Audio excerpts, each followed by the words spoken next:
Welcome back to Ozarks FOX AM. It's Wednesday, which means we get to visit with our friend Michael Babcock at TMZ to get the scoop on today's hottest stories. Good morning, Michael.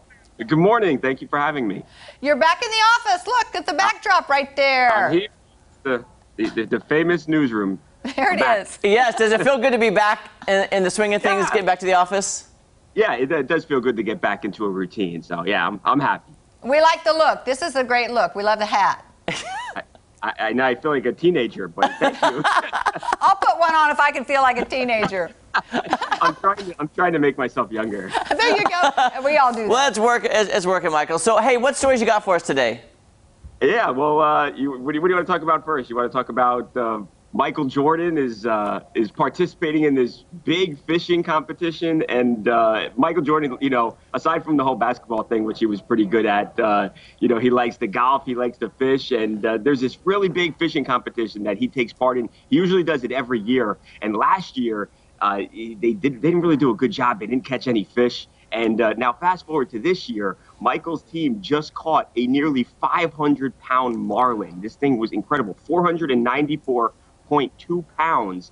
And this puts them in 5th place in the competition. So they kind of went from having a terrible year last year to now catching this massive fish. And it was really funny because they had this thing is televised. They have like a sideline reporter almost that did an interview with Michael, and he was very happy that they caught this big fish. So Michael Jordan, not only great on the basketball court, pretty good out there fishing as well. I have a question. How does catching almost 500-pound fish put you in 5th place? You know what? I don't know. I wondered that also. The separation between like the 5th and the 1st place fish is like 3 pounds. So okay. It's not like the first place people caught like a 900-pound fish. It's all around 500. I was just going to say, what kind of fishing line are they using? I was going to say that too. I remember going fishing and catching like a 40-pound fish and struggling for like a half hour with it. I have no idea how they are catching a fish that weighs almost 500 pounds. Oh, Crazy. my word. And I wonder what they do with that fish after they catch it. Well, I've seen some on the walls. I don't know. Hopefully they release it. I hope so. Yeah, I hope they release it. Yeah, I hope so too. This is a sporting competition, so I'm going to go with that they do release these fish. Okay, good. That makes me sleep easier tonight, yeah, that's Michael.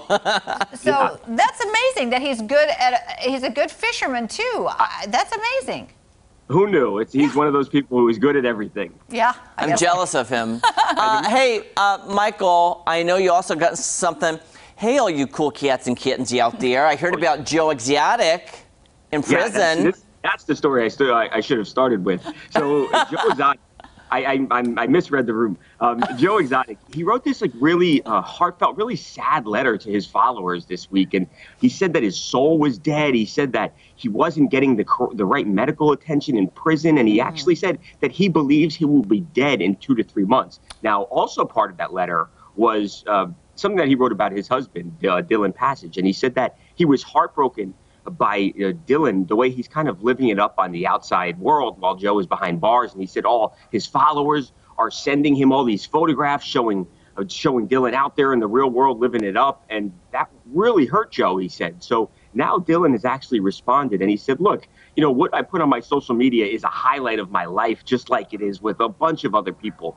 But he said it doesn't show the times where I'm sitting at home alone, and I am so upset, and I feel so bad for what Joe is going through. So people kind of wondered where Joe and Dylan's relationship was after this letter. And now I think Dylan has made it clear that, yes, he still does love his husband, and it sounds like he is committed to him. Now, look, Joe is obviously doing a 22-year prison sentence here, so who knows what's going to happen over the years if Joe doesn't get out. But at least for right now, it does look like Dylan Passage is standing by his husband, Joe Exotic. Wow. Well, he's getting some fan mail. That's got to make him feel a little bit better. I mean, maybe they leave some of that content out and just kind of encourage him. I don't know. Yeah.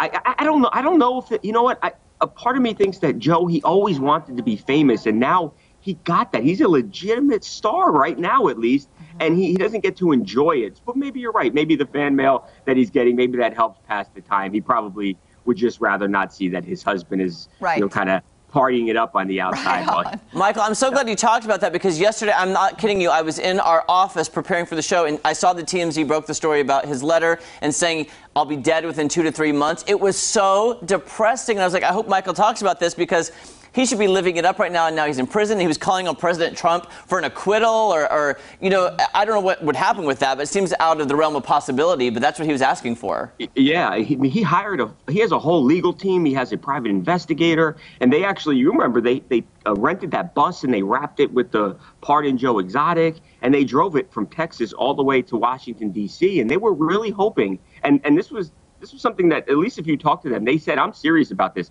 They really believed that they were going to get a meeting with President Trump and that they were going to be able to convince the president to pardon Joe.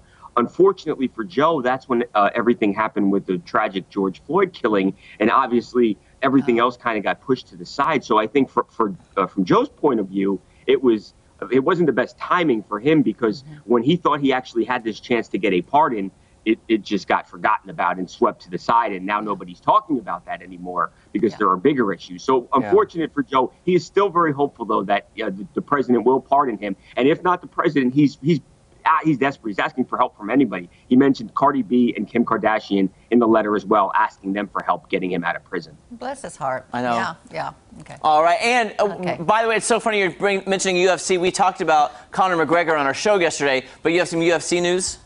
Yeah, so the UFC, they've been having fights. They were the first sports organization to come back in the United States, but their international fighters had no place to fight. So Dana White has actually rented an island off the coast of Abu Dhabi called Yas Island, and he built an arena, an indoor arena, as well as an outdoor kind of stage where they'll have their octagon, they'll have the cage. So they're going to host fights starting July 11th, and they're going to have multiple events over a 10-day period. They've rented an airline so they can actually fly their fighters from wherever they are living to the UFC Fight Island. So this is going to be really exciting. The UFC has been on the front line, on the cutting edge as far as getting sports back. Other leagues, politicians have called Dana White, the UFC president, to ask for his advice. And now the UFC is kind of taking it one step further by creating this UFC Fight Island, which is just a really cool idea, I think, in general, to think of these guys fighting on, like, the sand. So people are really excited for that. It should be fun. Well, who's available to go to that? Who's invited to go to Sudan? There's a lot. I'm not sure if you guys are big fight fans enough. There's a guy named Max Holloway who was a champion for a long time. He's fighting this guy, Alexander Volkanovski, who took his title. So they're going to have a rematch. And there's a bunch of guys. It's funny. It's interesting. You didn't know if people would be willing to travel and to fight on the island. But if the card is any indication and the big names are any indication, it's clear that there really was no reluctancy for these people to travel and to fight. It's very clear that they wanted to be part of this event by the amount of fighters and by the kind of the celebrity of the fighters involved. Awesome, Michael. Thank you so much. Good to see I'm not kidding you. We look forward to Wednesdays to chat with you. We love your energy. We love the scoop you give us. So thank you so much. I feel the same way. Thanks so much. We'll talk next week. All right, and you can catch TMZ weekdays right here at 5 p.m. and TMZ Live weeknights at 12:30. Don't go anywhere. More fun on Ozarks Fox AM right after this. I wanted you to do your walk. I forgot to do the walk for him. Yeah.